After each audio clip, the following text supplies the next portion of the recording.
जय हिंद, नमस्कार दोस्तों, कैसे हैं आप सभी। स्वागत है आप सभी का अनुष्का एकेडमी पे। मैं आपका साथी और जाट। आज इस सेशन में अपने बात करने वाले आप सभी के लिए बड़ी खास भर्ती जो आपकी जेल प्रेरी, इसके लिए ऑफिशियली सिलेबस के साथ साथ और भी डिटेल दे दूंगा और syllabus point two point view देख लेंगे, जिसमें आपको A to Z जानकारी देख देंगे। कंटिन्यू बने रहिए, साथ में लास्ट तक देखते रहिएगा, जिसके अंदर हर एक एग्जाम पैटर्न, रणनीति, सारी बात बता दूंगा। तो इसके अंदर जेल प्रेरी आप बनना चाह रहे हैं तो बहुत अच्छी भर्ती आप सभी के लिए। एग्जाम डेट जारी हो चुकी है, इसके अंदर कुछ ही समय आगे आपके एग्जाम है, तो लगभग 5-6 महीने आपको मिल रहे हैं। तो इस महीने में आप अच्छे से तैयारी करते हैं तो बेहतरीन आप अपना सिलेक्शन पा सकते हैं। तो सिलेक्शन पाने के लिए सबसे पहले जरूरी क्या है, सिलेबस के बारे में बात कर लेते हैं। तो सिलेबस की बात करूं इसके अंदर, उससे पहले मैं आपको बता दूं इसके अंदर योग्यता क्या है। तो इसके अंदर योग्यता की बात करूं तो ओनली 10वीं पास है, जिसके अंदर CET लागू नहीं है। आप ध्यान रखना कि CET आपकी 12वीं बेस पे ही लागू है। जो आपकी CET इसके अंदर 10वीं बेस भर्ती है तो इसके अंदर CET लागू नहीं है। तो इसके अंदर पद बात करूं तो कुल पद कितने आ सकते हैं, तो अभी तक ऐसा पद डिसाइडेड नहीं है कितने आएंगे, लेकिन भर्ती जरूर आएगी। तो 100 देखो बोर्ड ने जारी कर दिया, 100 पद से कम होगा तो हम वैकेंसी भी नहीं करवाएंगे। 100 पद से कम तो होना पॉसिबल नहीं है और मोस्टली आपकी 3000 के समथिंग आपके पद आने की संभावना जो देखने को मिल रही है, यही पद आपके आ सकते हैं, मुझे ऐसा लग रहा है। अब आयु सीमा की बात करूं, आप इसके अंदर आयु में 18 साल से लेकर 26 वर्ष के बीच है तो आप इसके अंदर आवेदन कर सकते हैं। इसके अलावा कैटेगरी वाइज जो छूट मिलती है, OBC को मिलती है और इसके अंदर SC को मिलती है, इसके अंदर ST को मिलती है, एक्स सर्विसमैन को मिलती है। तो देखो OBC को इसके अंदर 3 साल की छूट मिलती है, SC को इसके अंदर 5 साल की छूट मिलती है, ST को भी 5 साल, एक्स सर्विसमैन को 10 साल। ये जो छूट मिलती है आप सभी के लिए बहुत बढ़िया छूट जो देखने को मिल रही है। इस छूट से आप अच्छे से आप सिलेक्शन पा सकते हैं, बहुत बढ़िया जो छूट होगी। और जनरल कैटेगरी को तो EWS को 3 साल की छूट मिल जाए तो मिल जाए, बाकी ऐसा है नहीं। इसके अलावा मैं बात करूं आपके लिए, यहाँ पे देख सकते हो चयन प्रक्रिया की। तो इसके अंदर सिलेक्शन लेने के लिए आपको क्या क्या करना पड़ता है, कैसे सिलेक्शन होता है। बेसिकली आपकी बात करूं तो राजस्थान पुलिस के अंदर जैसे आप चयन लेते हैं वो सेम प्रोसेस इसके अंदर है। तो चयन प्रक्रिया इसके अंदर बात करूं तो आपकी देख सकते हो चयन प्रक्रिया। तो आपकी मोस्टली बात करूं लिखित परीक्षा होती है। सबसे पहले लिखित परीक्षा आपकी 400 अंक की होगी। कितने अंक की? 400 अंक की परीक्षा होगी। इन 400 अंक के आधार पे आपको इसके अंदर सिलेक्शन दिया जाएगा। इसके साथ साथ आपकी इसके अंदर शारीरिक परीक्षा भी होगी, उसका अंक होगा आपका 100 अंक। 100 अंक आपका जोड़ा जाएगा इस परीक्षा का। इसके बाद टोटल आपके 500 अंक होंगे। इन 500 अंक की आपकी मेरिट बनेगी। इन मेरिट के आधार पे आपको इसके अंदर सिलेक्शन दिया जाएगा। इनके कट ऑफ के आधार पे आपको सिलेक्शन दिया जाएगा, टोटल आपके 500 अंक के आधार पर, जिसके अंदर आपकी इसके अंदर 100 अंक जो दौड़ के नौर के इनके हो गए और 400 अंक आपके लिखित परीक्षा के हो गए।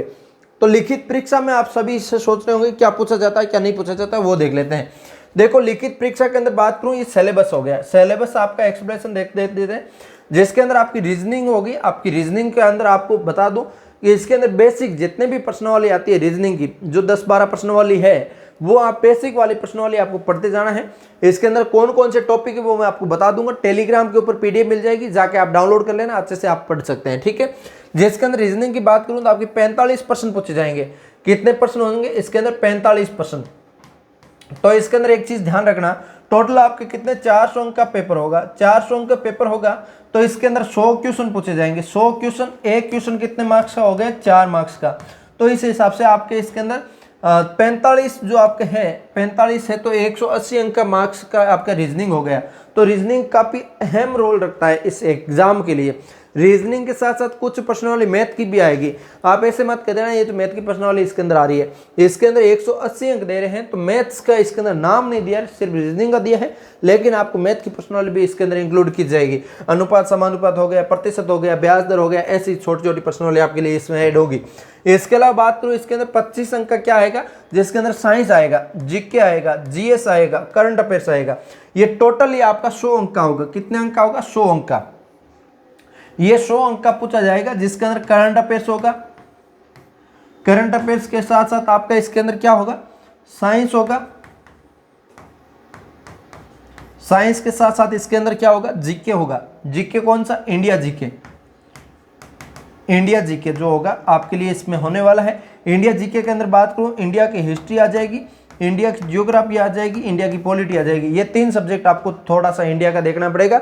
इतना हाई लेवल डिपेंडेंट नहीं है, बट कुछ इसके अंदर पूछा जाएगा। इसके अंदर 100 में से आपका 3 भाग कर दीजिए तो इसके अंदर 33-33 के हिसाब से आपका देख लीजिए कि करंट अफेयर्स का इसके अंदर मामला कम रहेगा थोड़ा सा, और इसके अंदर साइंस का, और इसके अंदर आप देख सकते हैं, आपको मैं बता दूं तो इसके अंदर आपका जो आपका है तीनों में से जीके का आपका इंडिया जीके जो हो जाएगा, इसके अंदर आपका 20 अंक का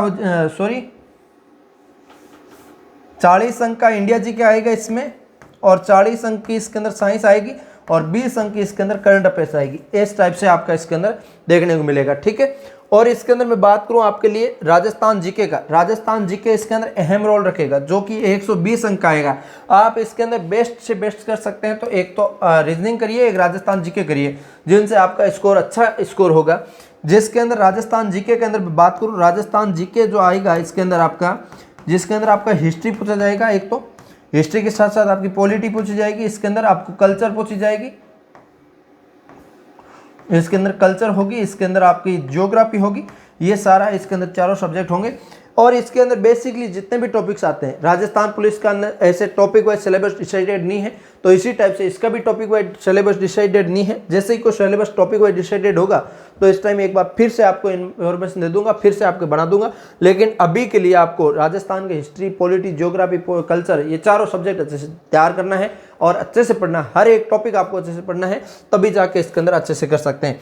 इसके अंदर समय जो मिलेगा 2 घंटे का समय मिलेगा, एक प्रश्न 4 अंक का है, और ये मैंने बता दिया 100 टोटल अंक होंगे, 100 प्रश्न होंगे, 400 टोटल अंक होंगे। तो इस टाइप का इसके अंदर सिलेबस जो रहेगा, ये सिलेबस आपको तैयार करना होगा। ये सिलेबस ही आप सभी के लिए मेन है परीक्षा को पास करने के लिए, और सिलेबस पे ही मैं वीडियो बना रहा हूँ आप सभी के लिए। बहुत जरूरी ये वीडियो है, आप ज़्यादा से ज़्यादा अपने विद्यार्थियों के साथ में शेयर करिए, अपने दोस्तों के साथ शेयर करिए जो जेल प्रहरी बनना चाहते हैं। जेल प्रहरी भर्ती एक राजस्थान पुलिस जैसी भर्ती है, बहुत बेहतरीन भर्ती है। जेल के अंदर जो कैदी होते हैं उनकी सुरक्षा के लिए होते हैं जेल प्रहरी भर्ती हुए, ये जो लगते हैं वो होते हैं, ठीक है। अब इसके अंदर मैं बात करूं आपकी शारीरिक माप तोल के बारे में, तो शारीरिक माप तोल में क्या क्या होता है, जिसके अंदर मैं बात करूं आपके सबसे पहले जो आपके मेल के लिए, जो पुरुष होते हैं इनके लिए क्या होता है, पुरुष के लिए आपकी बात करूं तो हाइट इनकी जो चाहिएगी, हाइट 168 सेंटीमीटर, कितना 168 सेंटीमीटर आपकी हाइट चाहिएगी। और इसके अंदर सीना, जो पुरुष के लिए सीना जरूरी है, वो 81 सेंटीमीटर, कितना 81 सेंटीमीटर, 81 से 86 मतलब 5 सेंटीमीटर आप इसके अंदर फुला सकते हैं। जैसे देखो, जैसे मैं यहाँ पे नाक पकड़ के ऐसे, तो इस टाइप से सीना फूल गया है ना, तो ये 5 सेंटीमीटर फूलना चाहिए आपका सीना, तब आप इसके अंदर फिट होंगे, ऐसे नहीं होंगे, ठीक है। मिनिमम 81 चाहिएगा, फुला के आप 86 कर सकते हो, इनसे ज़्यादा होगा तो आप परफेक्ट है, और इनसे कम होगा तो बाहर हो जाओगे। फीमेल के लिए बात करूँ तो महिला के लिए इसके अंदर सीना जरूरी नहीं है। इसके अंदर आपकी मैं बात करूं हाइट की तो 152 सेंटीमीटर, कितना 152 सेंटीमीटर आपके लिए इसके अंदर हाइट जरूरी है, और इसके अंदर सीना की जरूरी नहीं है, 9 है। और इसके अंदर वेट की जरूरत है, महिलाएं सबसे जरूरी वेट है। बहुत सारी ऐसी लड़कियां हैं पतली पतली सी, सूखी सूखी सी रहती है, गुस्सा करती रहती है, उनको गुस्सा नहीं करना चाहिए, शांत स्वभाव से रहना चाहिए और बहुत अच्छे से रहना चाहिए। हर एक के साथ अच्छे से व्यवहार करिए, बढ़िया से बात करिए, गुस्सा को माइंड कंट्रोल रखिए। और ज़्यादा गुस्सा आता है तो उनको मेडिटेशन करना चाहिए, आराम से ध्यान करना चाहिए, बैठना चाहिए, सुबह सुबह आराधना करनी चाहिए भगवान की, तो इनसे गुस्सा शांत होगा आपको। और हर एक व्यक्ति के साथ आप परिवार में रहते हैं, चाहे बाहर रहते हैं, किसी के साथ बातचीत करते हैं तो एकदम सिंप्लीफिकेशन से बात कीजिए, आपको गुस्सा कतई नहीं आएगा। और गुस्सा आ रहा है तो उसको कंट्रोल करना सीखिए, किसी के सामने फालतू बोलना मत, तो इस टाइप से आपका इसके अंदर कंट्रोलेशन होगा, ठीक है। तो ये आपकी महिलाओं को आपको बता दूं, महिला का वेट इसके अंदर मिनिमम आपका इसके अंदर 47.5 किलो जो होना चाहिए। तो आप इसके अंदर बहुत सारी ऐसी लड़कियां होगी 40-40 किलो की सूखी सूखी सी लड़कियां होती है, मैं पढ़ाई कर रही हूँ, मैं ये कर रही हूँ, और जैसे बीएससी नर्सिंग वगैरह की कोई कर रही है ना ज़्यादा सर, वो तो बहुत ज़्यादा सूखी सूखी सी रहती है, नौकरी लगने के बाद तो फुल जाती है, लेकिन पहले तो वो सूखी सूखी सी रहती है, ठीक है। तो इसके अंदर मैं बात करूँ आपके लिए महिलाओं के लिए, तो इसके अंदर महिलाएं जो आपकी है 47.5 किलोग्राम की मिनिमम होनी चाहिए। हाईएस्ट आप कुंटल 2 कुंटल कितने की होगी तो चलेगा, और ज़्यादा वजन होगा तो वैसे ही दौड़ नहीं पाओगे, बाहर हो जाओगे, ठीक है। तो इसके अंदर मैं बात करूँ आपके लिए दौड़ क्या है, दौड़ के लिए आपको 100 अंक की दौड़ होती है। इस दौड़ के अंदर ही आपको सबसे ज़्यादा अंक देखने को मिलता है, बेनिफिट देखने को मिलता है। इस दौड़ के अंदर आप अच्छे अंक ला सकते हैं, 100 में से कितने अंक ला सकते हैं ये भी मेरिट के अंदर काउंट होंगे, जो दौड़ के अंदर अंक आएंगे वो भी मेरिट के अंदर काउंट होंगे, ध्यान रखना। इसके अंदर मेल के लिए, पुरुष के लिए बात करूं तो 5 किलोमीटर जो दौड़ होगी वो उसके लिए आपको समय मिलेगा 25 मिनट का, सिर्फ आपको 25 मिनट का समय मिलेगा। तो इस 25 मिनट में आपको दौड़ करना है। और फीमेल के लिए यहाँ पे 10 मिनट एक्स्ट्रा दिया गया है, 10 मिनट क्या किया गया है, एक्स्ट्रा दिया गया है। इन एक्स्ट्रा समय के अंदर आपको 35 मिनट में भागना है, 5 किलोमीटर पास करना है। तो 5 किलोमीटर दौड़ना है, 35 मिनट में दौड़ लोगे तो आपके इसके अंदर सपना साकार है, कोई दिक्कत नहीं, ठीक है। और इसके अंदर बात करूँ, आपके आगे मेडिकल होता है। इस दौड़ के बाद क्या होता है, मेडिकल होता है। मेडिकल के अंदर क्या होता है, मेडिकल के अंदर आप एकदम फिजिकली फिट होना चाहिए, आपके हाथ पैर कहीं से टूटा नहीं होना चाहिए, किसी का हाथ बांका होता है वो नहीं होना चाहिए, कोई विकलांग होता है वो नहीं होना चाहिए, आंखों से अंधे नहीं होना चाहिए, ये सब आपके कानों से सही सुनाई देना चाहिए। तो इस टाइप का आपका मेडिकल होता है। तो मेडिकल के अंदर भी आप परफेक्ट होंगे तभी इसके अंदर साकार होंगे, अपना सपना ऐसे नहीं होगा, ठीक। मेडिकल फिट है तो ये आप जेल प्रेरी की अच्छी से तैयारी करिए। इसके बाद बात करूँ इसके अंदर वेतन की, आपको सैलरी बहुत अच्छी मिलेगी, 2 साल तक आपको सैलरी बहुत कम मिलेगी, जो कि आपकी 12,800 रुपये होगी। और इसके बाद आप सैलरी लेंगे, वो आपकी सैलरी आपको बेचने पर नहीं मिले उनसे ज़्यादा मिलेगी, ठीक है। बेसिक जो पे होगा वो 21,700 होगा, इसके अंदर भत्ता भुत्ता मिला के 25,000 के समथिंग चला जाएगा। तो आपको 2 साल आप प्रोग्रेशन का कंप्लीट करेंगे, उसके बाद 25,000 समथिंग आपकी सैलरी होने लग जाएगी। तो 21,000 रुपये आपको टोटल होगी। तो उसके अंदर आपकी बेसिक सैलरी में से कुछ कट के आपको आने के खाते में 15-20 मतलब 18 से 20,000 के रुपये आपके खाते में आएंगे। और इसके बाद आपको हर सालाना 10% जो ग्रोथ होती है वो हो जाएगी। इसके बाद इसके अंदर जो कुछ भत्ते लागू होते हैं वो इसके अंदर लागू हो जाएंगे। इस हिसाब से आपकी अच्छे से सैलरी गुजारा चलेगा, शानदार चलेगा, कोई दिक्कत नहीं है। सरकारी नौकरी सरकारी होती है, आपको इज्जत शानदार मिलेगी, नौकरी में चाहे पैसे कम मिलो कोई फर्क नहीं पड़ता, ठीक है। ये सारा डिटेल आपको मैंने बताया। अब इसके अंदर आपको किसी को कोई डाउट है तो मुझे कमेंट करके बता सकते हैं। हमने एक एक चर्चा की आप सभी के लिए, क्या किया, क्या क्या बात की आपने। एक तो ऑफिशियली सिलेबस के ऊपर डिस्कस किया, ऑफिशियली रूप से सिलेबस आया नहीं है, लेकिन मैंने बेसिक से आपको सिलेबस बता दिया, आपको क्या पढ़ना है क्या छोड़ना है ये आप देख लीजिएगा, ठीक है। अब इसके अंदर आपको परीक्षा पैटर्न बता दिया, रणनीति मैंने बता दी, इसके साथ बहुत सारी ऐसी चीजें थी बताने लायक थी, वो मैंने हर एक जानकारी दी। आपको कैसा लगा है लाइक से सब्सक्राइब करो। उम्मीद करता हूँ आपको अच्छे से समझ में आ चुका है। किसी प्रकार का किसी को डाउट है तो मुझे कमेंट करके बताएंगे जरूर। मिलेंगे किसी नए सेशन के साथ, तब तक के लिए जय हिंद जय भारत।